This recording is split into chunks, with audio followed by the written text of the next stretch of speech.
Sumit tutorial presents question number 13 और इस question number 13 को हम इजीली सॉल्व कर सकते हैं। सबसे पहले क्वेश्चन की रीडिंग करते हैं।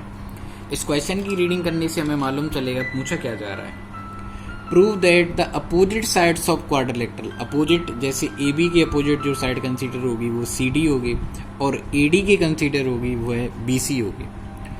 Opposite side of quadrilateral circumscribing a circle, एक क्वाड्रिलेटरल है जो सर्कमस्क्राइब करता है सर्कल को, इसका मतलब क्वाड्रिलेटरल सर्कल के बाहर से जाता है।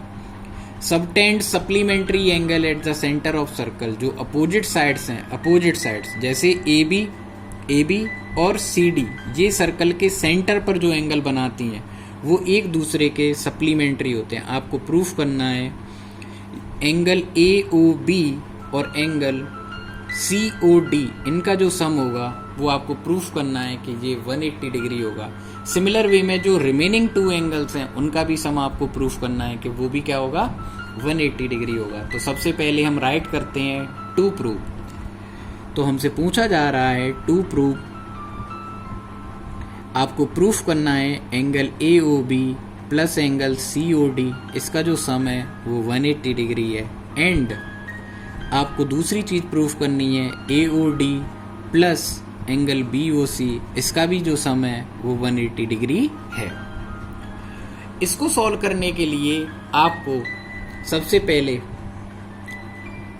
ये चेक करना होगा कि एंगल जो पॉइंट O है उस पर टोटल कितने एंगल्स बनने हैं। तो हमने देखा पॉइंट O पर 1 2 3 4 5 6 7 8 एंगल्स बनते हैं और हम ये कॉन्सेप्ट 9th क्लास में सीख कर आए हैं। एक पॉइंट पर बने हुए सभी एंगल्स का ऐड जो होता है वो 360 डिग्री होता है। कंप्लीट एंगल बोलते हैं इसको।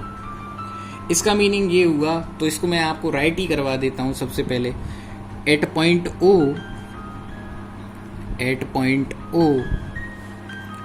Angle 1 plus 2 plus 3 plus 4 plus 5 plus 6 plus 7 plus 8, इन सब की जो एंगलों की जो ऐड होगी, जो सम होगी वो वह कितनी होगी, 360 डिग्री। इसे बोलते हैं कंप्लीट एंगल प्रॉपर्टी। इसे क्या बोलते हैं, कंप्लीट एंगल प्रॉपर्टी। अब मुझे प्यारे बच्चों इस क्वेश्चन में ये प्रूफ करना था 2 3 और 7 6 इनको ऐड करके कितना आ रहा है, 180 डिग्री। और मुझे मालूम है कि इन सभी एंगल्स की ऐड कितनी है, 360 डिग्री। अगर मैं किसी भी तरीके से ये प्रूफ कर दूं कि 360 का हाफ हो रहा है, दैट मीन्स 180 हो जाएगा। इसका मतलब मेरा क्वेश्चन प्रूफ हो सकता है। अब मुझे अगर हाफ करना है, इसका मतलब 2 एंगल्स इसमें इक्वल होने वाले हैं, उनकी पेयर बन जाएगी। जैसे देखो, जैसे 8 और 7 को हम प्रूव कर सकते हैं ये इक्वल हैं। क्यों? क्योंकि ये दो ट्राइंगल्स इजीली क्या हो सकते हैं, कॉन्ग्रुएंट प्रूव हो सकते हैं। इसी तरीके से 6 और 5 इक्वल प्रूफ हो जाएंगे, इसी तरीके से 3 और 4 इक्वल हो जाएंगे और इसी तरीके से 1 और 2 इक्वल हो जाएंगे। अब सवाल ये आता है कि हमें मालूम कौन सा चलेगा, हमें मालूम कैसे चलेगा कि कौन से दो ट्राइंगल हमें कॉन्ग्रुएंट प्रूफ करने चाहिए। तो मेरे प्यारे बच्चों, एक्सटर्नल पॉइंट से, एक्सटर्नल पॉइंट A से बनने वाले दोनों ट्राइंगलों को आप कंसीडर करो। आपको एक्सटर्नल पॉइंट से सेंटर को जोड़ने के बाद जो ट्राइंगल्स बनेंगे उन्हीं ट्राइंगल्स को आपको कॉन्ग्रुएंट प्रूफ करना है। इसके लिए आप सबसे पहले क्या करेंगे, दोनों ट्राइंगलों की नेम लिखेंगे। ट्राइंगलों की नेम हो जाएगी APO and ASO। In triangle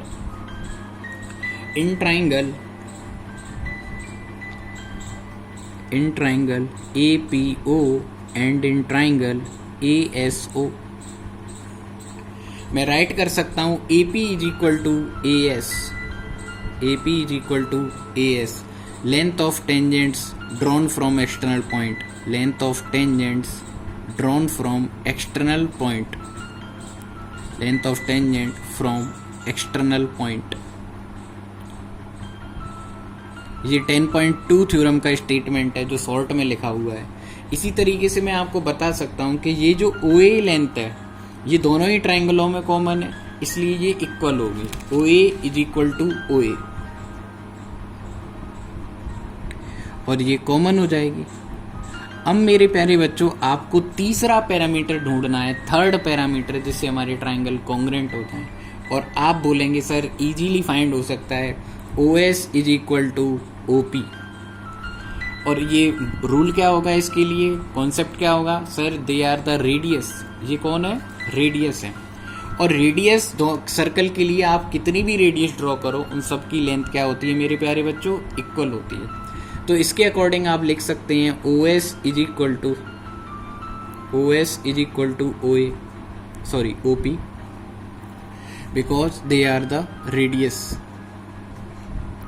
now आप बोलेंगे या आपको मालूम चलना चाहिए कि ये किस कॉन्ग्रेंसी रूल से दोनों ट्राइंगल कॉन्ग्रेंट हो रहे हैं। तो now triangle APO is congruent to triangle ASO by SSS rule. जब मेरे ये दोनों ट्राइंगल कॉन्ग्रेंट हो जाते हैं तो फिर मैं बोल सकता हूँ एंगल 8 और एंगल 7 आपस में क्या होंगे, इक्वल होंगे। एंगल 8 और एंगल 7 आपस में क्या होंगे, इक्वल।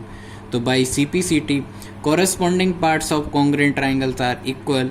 इस रूल से मैं लिख सकता हूँ angle 7 is equal to angle 8, equation number 2। Similarly बाकी सभी ट्राइंगल्स भी क्या होंगे, एक दूसरे के साथ पेयर वाइज कॉन्ग्रेंट होंगे। तो सिमिलरली मैं बोल सकता हूँ एंगल 6 एंगल 5 के इक्वल होगा। इसी तरीके से एंगल 3 एंगल 4 के इक्वल होगा। और इसी तरीके से एंगल 1 एंगल 2 के इक्वल होगा। इन सबको इक्वेशन नंबर में मेंशन कर देता हूँ 3, 4 एंड 5। अब मुझे जिन पेयर्स को सेम करने की ज़रूरत है मैं उनको लिखूंगा। तो from equation number 1, 2, 3 4 and 5 suitable pair लिखे जाएंगे। तो फ्रॉम इक्वेशन 1, 2, 3, 4 एंड 5। अब देखो इसमें 1 और 2 लिखे हुए हैं। अब देखो जो मुझे प्रूफ करना है उसमें 2 आ रहा है, उसमें 1 नहीं आ रहा। तो 1 के प्लेस पर भी मैं क्या लिखूंगा, 2 ही लिखूंगा, जिससे पेयर बन जाए उनका और कॉमन 2 आ जाए, क्योंकि फाइनली मुझे 2 से ही डिवाइड करना है। तो 1 और 2 में मैं 1 के प्लेस पर क्या राइट करने वाला हूँ, 2। 1 के प्लेस पर प्यारे बच्चों क्या राइट करने वाला हूँ, इस 1 के प्लेस पर मैं 2 राइट करने वाला हूँ। इस 1 के प्लेस पर 1 के प्लेस पर मैं 2 लिखा। 2 के प्लेस पर कोई चेंज नहीं, 2 ही रहने देंगे। ऐसे ही 3 और 4, तो इसमें मुझे 3 चाहिए। आप डायग्राम में देखो आपको 3 चाहिए, आपको 4 नहीं चाहिए। तो 4 के प्लेस पर आप क्या लिख सकते हैं, 3 लिख सकते हैं फ्रॉम इक्वेशन नंबर 4। तो आप 4 के प्लेस पर भी क्या लिखेंगे, 3। सिमिलर वे में आपको 5 और 6 में से क्या चाहिए, तो 5 और 6 में से हमें 6 चाहिए। तो जो 5 है उसको हम राइट करेंगे 6 और 6 को भी 6 ही राइट करेंगे। 7 और 8 में हमें क्या चाहिए, 7 और 8 में मुझे चाहिए सर 7। इसका मतलब 8 को मैं चेंज कर दूंगा किससे, 7 से। इस तरीके से मैं इक्वेशन नंबर 1 को रिड्यूस करूंगा। इसके बाद मैं देखूंगा क्या सिस्टम बैठ रहा है। देखो एंगल 2 टाइम ऐड हो रहा है, एंगल 3 भी 2 टाइम ऐड हो रहा है, एंगल 6 भी 2 टाइम ऐड हो रहा है और एंगल 7 भी 2 टाइम ऐड हो रहा है। सभी को मैं अगर अच्छी से लिखूं तो लिख सकता हूं twice of angle 2, twice of angle 3, twice of angle 6, twice of angle 7 is equal to 360 degree. 2 common ले लेंगे, यहाँ से हो जाएगा angle 2 plus angle 3 plus angle 6 plus angle 7 is equal to 360 degree. अब मल्टीप्लाई फैक्टर 2 है। मल्टीप्लाई का side change आप सब जानते हैं, मल्टीप्लाई का साइड चेंज डिवाइड होता है। तो इस कॉन्सेप्ट से आप लिख सकते हैं angle 2 plus angle 3 plus angle 6 plus angle 7 is equal to 360 divided by 2 is equal to 180 degree. इसका मतलब मेरे क्वेश्चन का हाफ पोर्शन तो हो गया। 2 प्लस 3 को अगर मैं डायग्राम में देखूं तो 2 प्लस 3 को मैं बोल सकता हूं COD। 2 प्लस 3, 2 और 3 को ऐड करेंगे तो क्या बनेगा, COD। सिमिलर वे में 7 और 6 को अगर आप ऐड करोगे तो ये बन जाएगा AOB। तो मेरे प्यारे बच्चों आपका आधा से ज़्यादा क्वेश्चन तो सॉल्व हो चुका है। अब आपको बस नेम चेंज करने की ज़रूरत है। COD प्लस AOB, इन दोनों की सम 180 डिग्री आ चुकी है।